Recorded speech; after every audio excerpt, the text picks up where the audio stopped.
The morning Catherine announced her solo journey of self-discovery, I knew exactly what she was discovering, and it wasn't herself. "I need this, William," she said, standing in our kitchen with that practiced vulnerability she'd perfected over 12 years of marriage. 2 weeks in Italy, just me, some wine, and the space to figure out what I really want from life. I stirred my coffee and watched her performance. Catherine had always been theatrical, but this morning she'd elevated it to Broadway levels. The way she touched her throat when she mentioned space, the slight tremor in her voice when she said, "What I really want." Even the outfit, designer athleisure that cost more than most people's monthly rent, carefully chosen to suggest both sophistication and accessibility. "That sounds perfect, Kat," I replied, using the nickname that once felt intimate, but now sounded like what it actually was, short for predator. "You deserve some time to explore." Her relief was visible, shoulders dropping as tension released. She'd expected resistance, maybe even a fight. Instead, I was giving her exactly what she wanted: permission to pursue whatever or whoever was waiting for her in Amalfi. "Really? You're not upset?" "Why would I be upset? Marriage shouldn't be a prison." I smiled, the expression feeling foreign on my face. "Besides, I trust you completely." That last part made her flinch, just barely. If I hadn't been watching for it, I would have missed the micro expression that flashed across her features. Guilt, maybe, or anticipation. "I love you for understanding," she said, crossing to kiss my cheek. Her lips felt cold against my skin. The next 3 days passed in a blur of preparation. Catherine packed and repacked her suitcase with the dedication of someone curating an art exhibition. Every outfit was photographed, every accessory considered for its potential impact on social media. She'd built a modest following as a lifestyle influencer, 28,000 followers, who hung on her every carefully filtered moment. "I'm thinking of documenting the whole journey," she mentioned while folding a silk dress that cost more than my monthly car payment. Raw, authentic content about finding yourself when you strip away all the noise. "Sounds very authentic," I agreed, not mentioning that authenticity was probably the last thing her followers would actually receive. The morning of her departure, I drove her to Logan International. Catherine chattered nervously about her itinerary: solo dinners, sunrise hikes, maybe a cooking class if she felt adventurous. Every detail delivered with the enthusiasm of someone who'd rehearsed the story multiple times. "I'll miss you," she said as I pulled up to the departure curb. "I'll miss you too." The lie came easily now. I watched her wheel her designer luggage through the automatic doors, phone already in hand, probably texting someone about her arrival time. Someone who wasn't her husband. The drive home gave me 43 minutes to consider my next moves. Catherine thought she was embarking on a secret adventure, but she'd actually just walked into the most thorough surveillance operation of her life. My name is William Ashford, and I'm a cybersecurity consultant. I spend my days helping companies protect their digital assets from people exactly like my wife, individuals who believe they're smarter than the systems designed to catch them. The irony wasn't lost on me. By the time I reached our house in Newton, a restored colonial that Catherine loved for its Instagram potential, I'd already activated the monitoring protocols I'd spent the last month establishing. Catherine's phone was essentially a tracking device now, thanks to the family sharing plan she'd insisted we maintain for safety. Her credit cards would ping me with every transaction. Her social media accounts, which she'd never properly secured despite being married to someone who understood digital privacy, were now as transparent as glass windows. The first ping came 3 hours later, while I was reviewing client proposals in my home office. A charge at a restaurant in Rome, 2 meals, expensive wine, the kind of romantic dinner that solo travelers definitely don't experience alone. I opened my laptop and began documenting everything. Catherine's first Instagram post appeared that evening, Boston time. A carefully staged photo of her legs stretched out on what appeared to be a hotel balcony, Amalfi Coast stretching into the distance. The caption read, "Day 1 of finding myself. Sometimes you need to get lost to remember who you are. Hashtag solo journey, hashtag self-care, hashtag Amalfi Coast." The image had been cropped carefully, but not carefully enough. In the reflection of her wine glass, barely visible unless you knew to look for it, was the shadow of another person, someone sitting across from her, sharing the balcony she'd presented as her private sanctuary. I screenshotted everything. Over the next 48 hours, Catherine's digital footprint painted a clear picture of her solo adventure.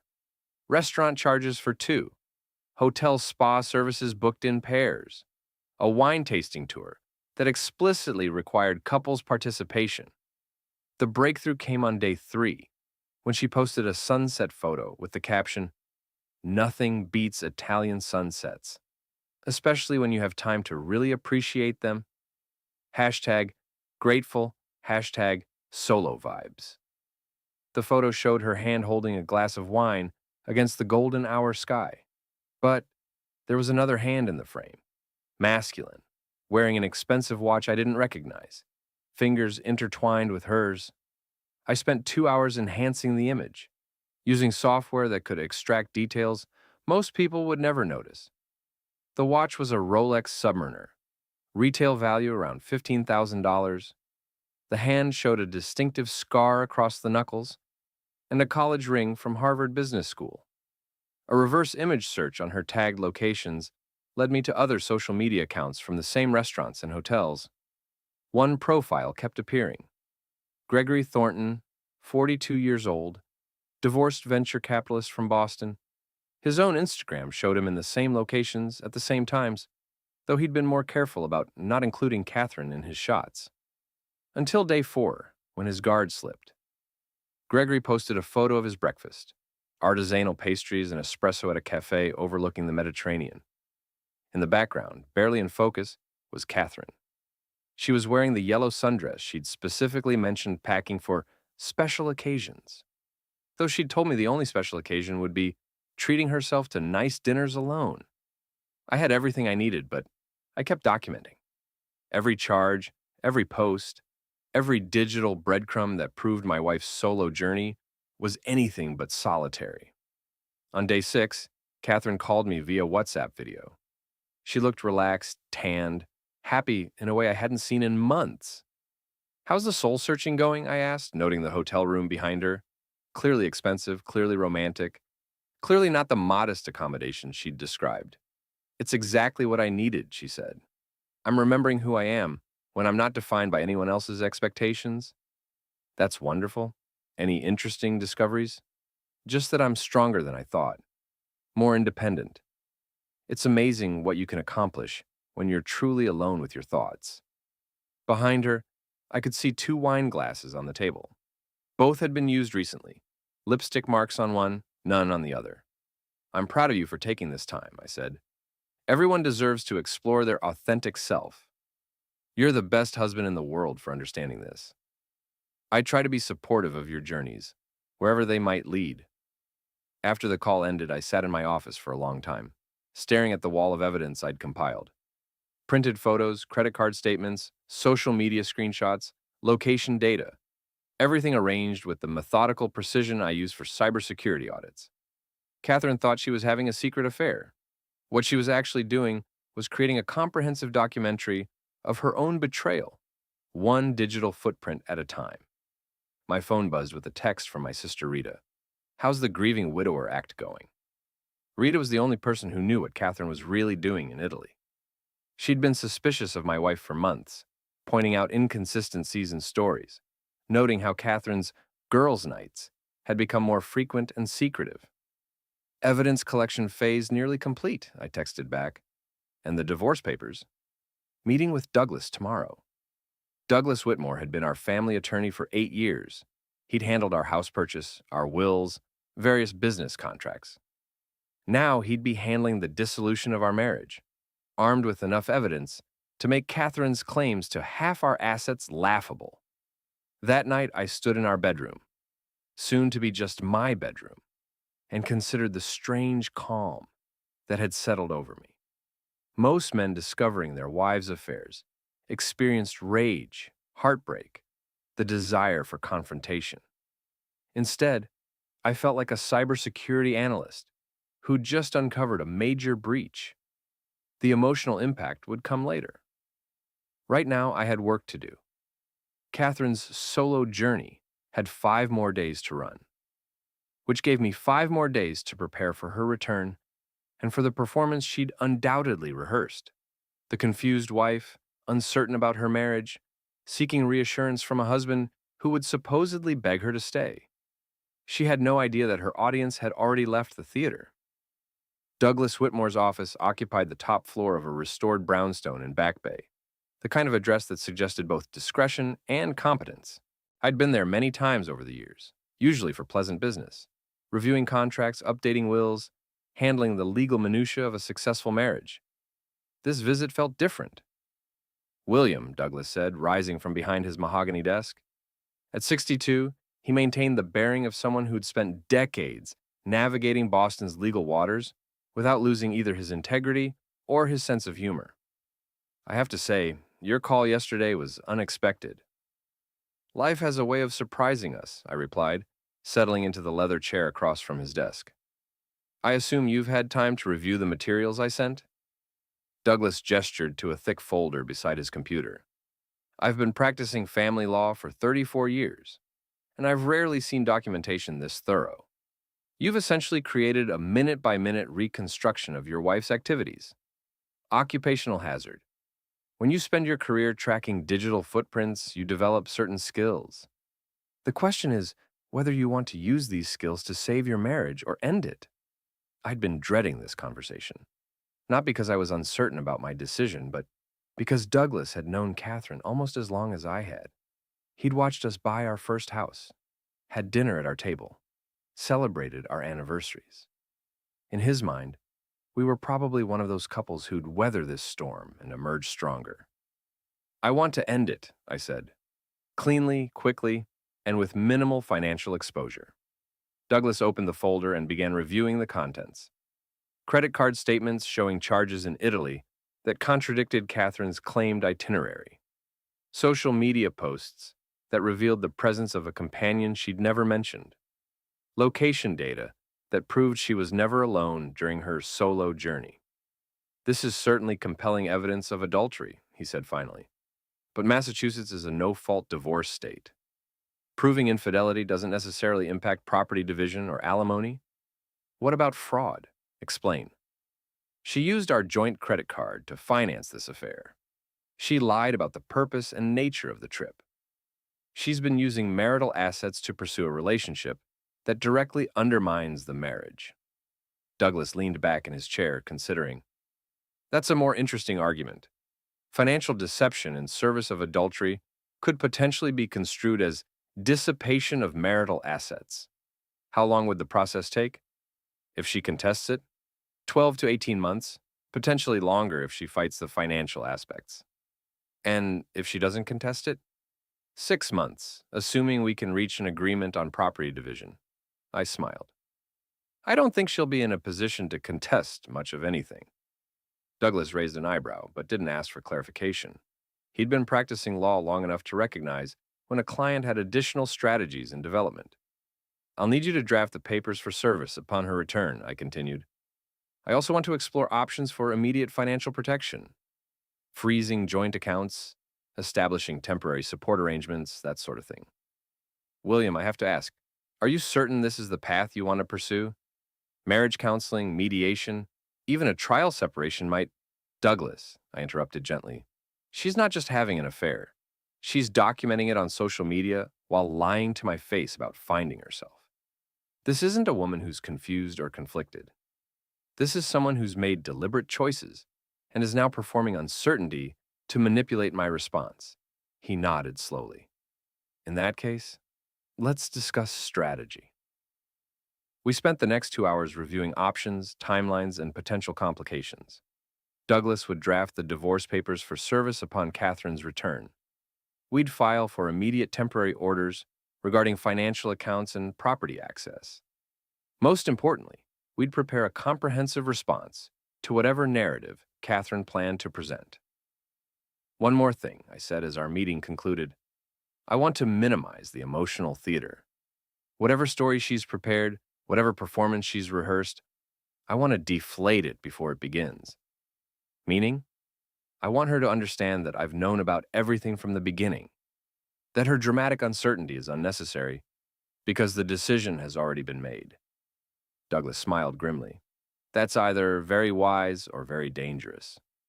Probably both. I left his office with a sense of momentum that felt almost intoxicating. For the first time in months, I was taking action instead of simply enduring Catherine's increasingly obvious deceptions. My next stop was Rita's Bar.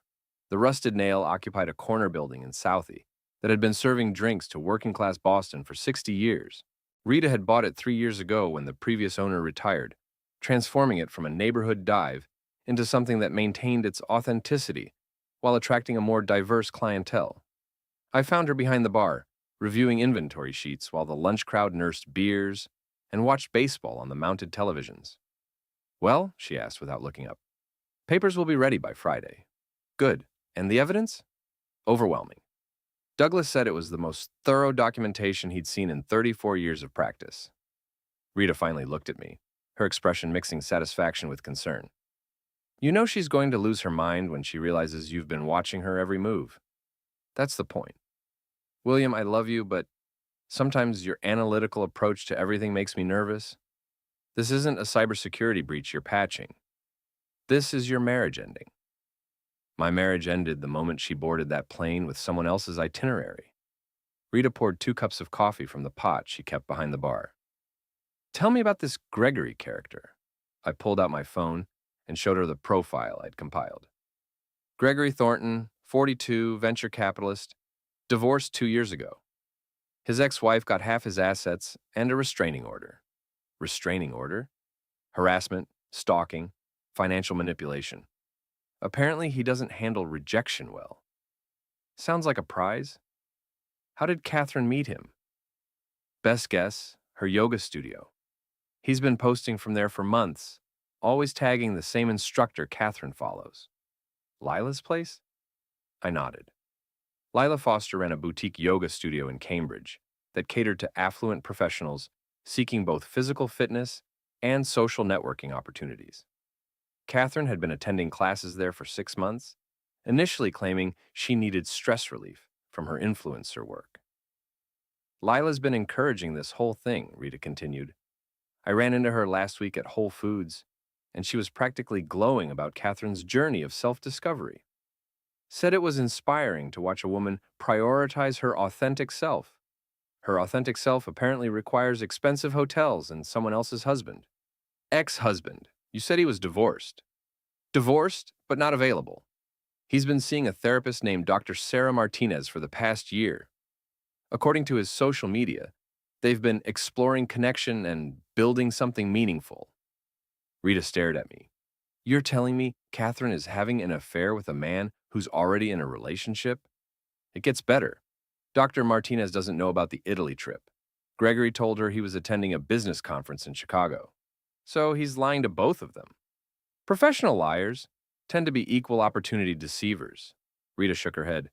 This is going to explode in spectacular fashion. That's what I'm counting on. The afternoon passed quietly. I returned home to our empty house and continued monitoring Catherine's digital activities. Her posts had become more frequent and more revealing. Photos of romantic dinners, sunset walks, intimate moments that she was sharing with 28,000 strangers while lying to the one person who was supposed to matter most. That evening, Gregory posted a photo that made my blood pressure spike. He was wearing a watch I recognized, a vintage Omega that had belonged to my grandfather, which Catherine had borrowed months ago for a photo shoot and never returned. She'd given my family heirloom to her lover. I screenshot the image and added it to the growing file of evidence. Douglas would find this particularly useful. Theft of marital property to benefit an extramarital relationship was exactly the kind of financial deception that could impact divorce proceedings.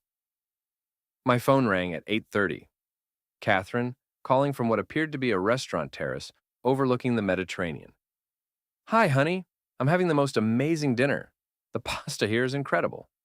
Behind her, I could see Gregory's reflection in the window glass. He was wearing my grandfather's watch. Sounds wonderful, I said. Are you eating alone? Of course. Just me and a bottle of local wine. It's so peaceful, having time to really think about what matters. And what have you concluded matters most? Authenticity. being true to yourself instead of just fulfilling other people's expectations. That's very insightful. Any other revelations? Just that sometimes you have to take risks to discover who you really are. Step outside your comfort zone, you know? I completely understand. Sometimes the biggest risk is being honest about what you actually want. Exactly. You always understand me so well, William. That's what makes you such an amazing husband. After the call ended, I sat in my office, staring at the wall of evidence I'd assembled. Tomorrow would mark 1 week since Catherine's departure. 7 days of documented lies, financial deception, and emotional manipulation. 7 days of watching my wife perform authenticity while living a complete fabrication. But the most remarkable thing wasn't her deception. It was how liberating it felt to finally see her clearly. For months, I'd been questioning my own perceptions, wondering if I was being paranoid or unreasonable. Catherine had a gift for making her lies sound like truth, her manipulation feel like love. Now I had proof that my instincts had been correct all along. Catherine thought she was having a secret affair in Italy. What she was actually doing was providing me with everything I needed to end our marriage on my terms, with minimal financial exposure and maximum emotional impact. She had 1 week left to enjoy her performance of self-discovery. Then, it would be time for her to discover exactly how much her authenticity was going to cost her. Catherine's flight landed at Logan International at 3:47 p.m. on a Thursday afternoon that felt like the culmination of everything I'd worked toward for 2 weeks. I offered to pick her up, the supportive husband eager to hear about her transformative journey, but she declined, claiming she'd arranged for a car service. I need a little more time to process everything before I'm back in our space, she explained during our final call while she was still in Italy. This trip has been so profound, William. I've learned things about myself that I never expected. I'm sure you have, I replied, watching her pack her suitcase via the hotel room's security camera feed that Gregory had inadvertently revealed in one of his Instagram stories. Take all the time you need to prepare. She had no idea how prepared I already was. I spent the afternoon making final arrangements.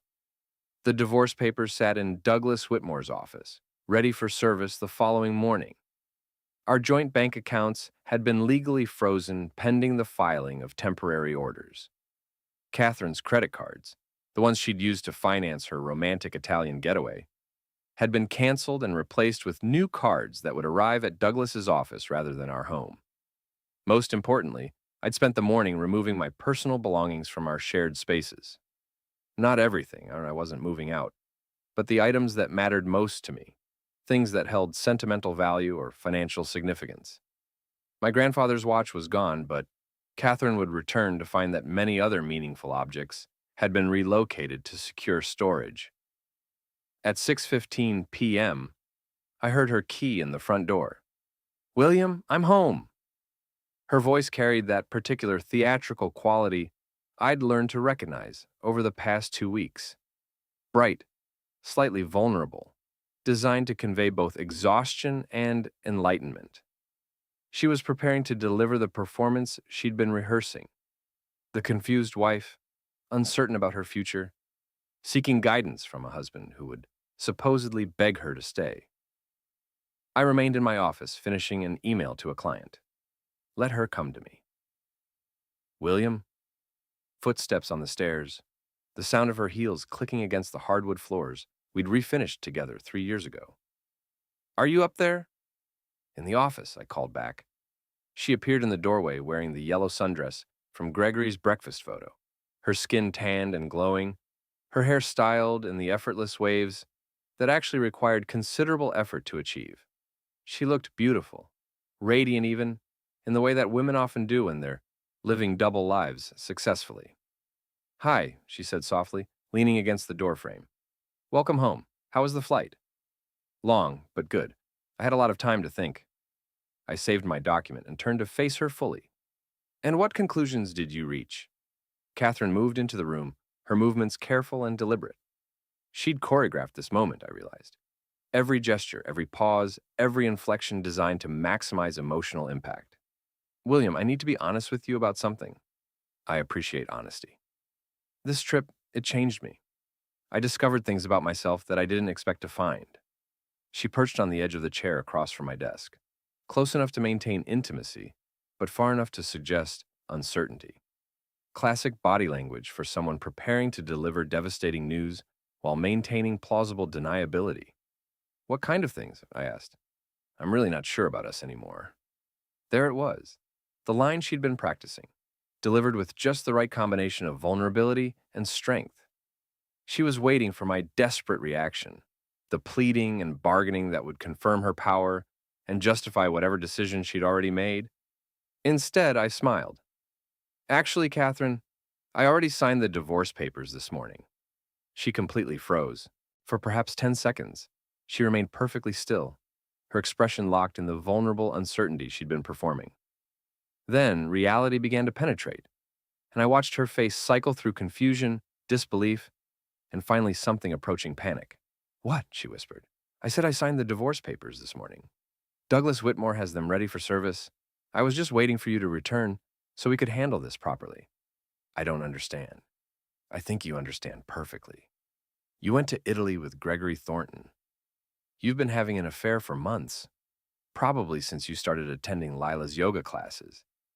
You used our joint credit card to finance romantic dinners and couples activities while lying to me about finding yourself. You gave my grandfather's watch to your lover and documented your betrayal on social media for 28,000 strangers to see. Each sentence hit her like a physical blow. Catherine's carefully constructed performance crumbled as she realized the extent of my knowledge. William, I can explain. You don't need to explain anything. I have credit card statements, location data, social media posts, even security camera footage from your hotel. I know where you went, what you did, how much you spent, and who you did it with. I've known everything the entire time. The entire time? I started monitoring your activities the moment your plane reached cruising altitude. Every restaurant charge, every Instagram post, every lie you told me during our video calls, I documented all of it. Catherine stood abruptly, pacing to the window that overlooked our backyard. The garden she'd insisted we install for better social media photos.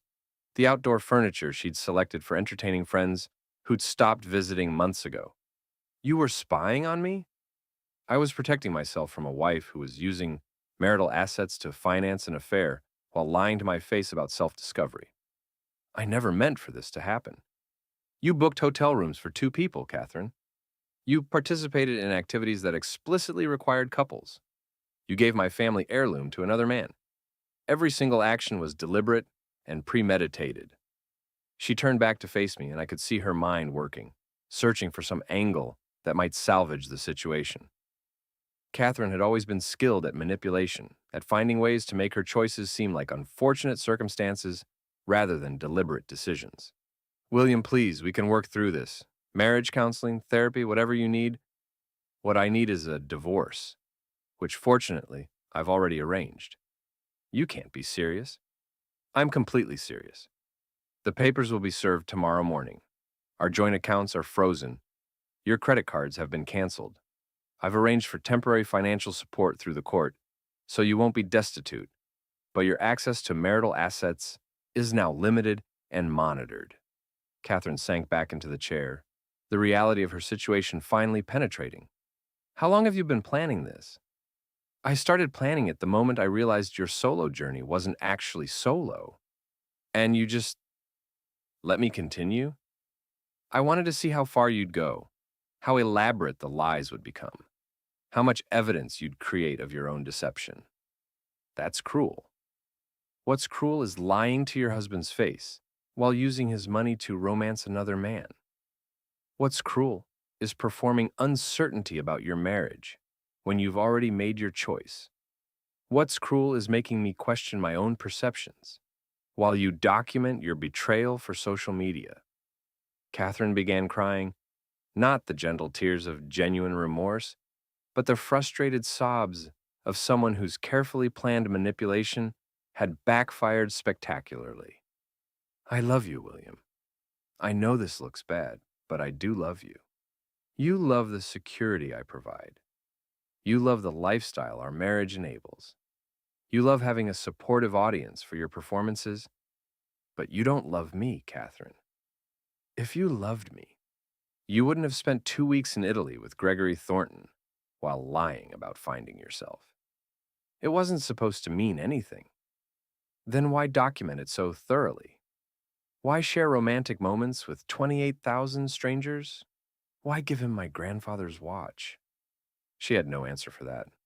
I stood and walked to the filing cabinet where I'd stored copies of all the evidence I'd compiled. 2 weeks of documentation, organized chronologically and cross-referenced by type of deception. This is everything, I said, placing the folder on my desk. Every lie, every charge, every social media post that contradicted your claimed itinerary. Douglas says it's the most comprehensive documentation of marital deception he's seen in 34 years of practice. Catherine stared at the folder as if it contained photographs of her own funeral. Now, what happens now? She asked quietly. Now you decide whether to contest the divorce or accept the settlement terms Douglas has prepared. Given the evidence of financial deception and adultery, I'd recommend cooperation. And if I don't cooperate, then this becomes public record, and your 28,000 followers get to see exactly how authentic your journey of self-discovery actually was. She flinched at that, understanding finally that her carefully curated online presence was now as vulnerable as her marriage. I need time to think. You have until tomorrow morning when the papers are served. After that, the legal process begins, whether you're ready or not. Catherine stood slowly, moving toward the door with the uncertain steps of someone whose entire reality had shifted in the span of 20 minutes. William? Yes. Did you ever love me? Really love me? I considered the question seriously, thinking about the woman I'd married 12 years ago, the person I'd thought I was building a life with. I loved who I thought you were, I said finally. But that person apparently never existed. She left my office without another word.